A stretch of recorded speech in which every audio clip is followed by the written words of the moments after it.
প্রত্যেকটি পরিবারের জন্য, মানুষ নয় পরিবার হিসাবে আমরা বাংলাদেশে কতগুলো পরিবার আছে সেই পরিবারগুলোকে আমরা নির্দিষ্ট করব এবং প্রতি পরিবারকে আমরা রাষ্ট্রের পক্ষ থেকে একটি ফ্যামিলি কার্ড দিব। কি কার্ড?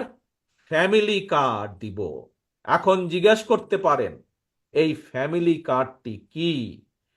এই ফ্যামিলি কার্ডটি হবে সেই পরিবারের মায়ের নামে বা সেই পরিবারের যে গৃহিণী থাকবেন তার নামে এই ফ্যামিলি কার্ডটি হবে।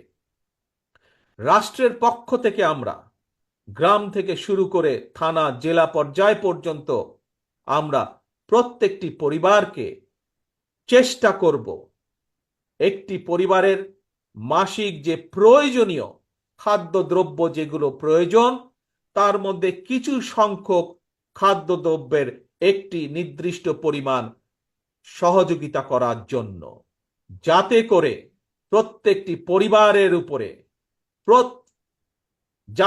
প্রত্যেকটি পরিবার মাস শেষে রাষ্ট্রের এই সহযোগিতা পেলে কিছুটা হলেও তাদের স্বস্তি বোধ হয়, কিছুটা হলেও তারা নিজেদের যে সেভিংস, নিজেদের যে সঞ্চয় সেটির পরিমাণ বৃদ্ধি করতে সক্ষম হয়।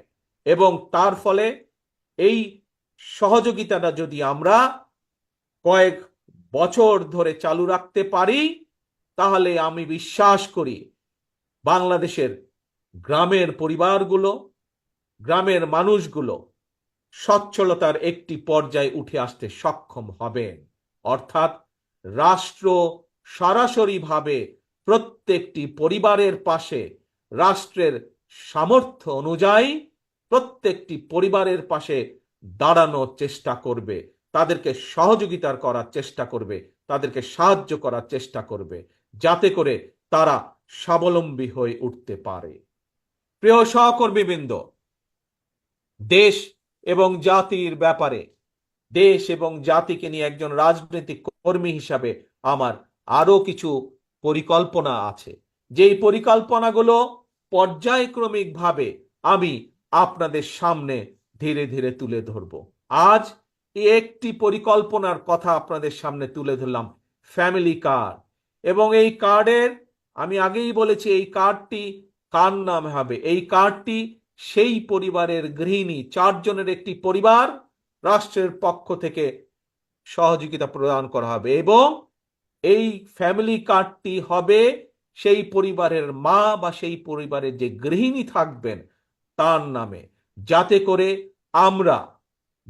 করে আমরা বাংলাদেশের অর্ধেক জনসংখ্যার অর্ধেক হচ্ছে নারী, যাতে করে আমরা নারীদের ক্ষমতায়ন বৃদ্ধি করতে পারি, যাতে করে স্বাবলম্বী করে তুলতে পারি আমরা বাংলাদেশের মা বোনকে, সেটিও হবে তার অন্যতম একটি লক্ষ্য এই ফ্যামিলি কার্ডের।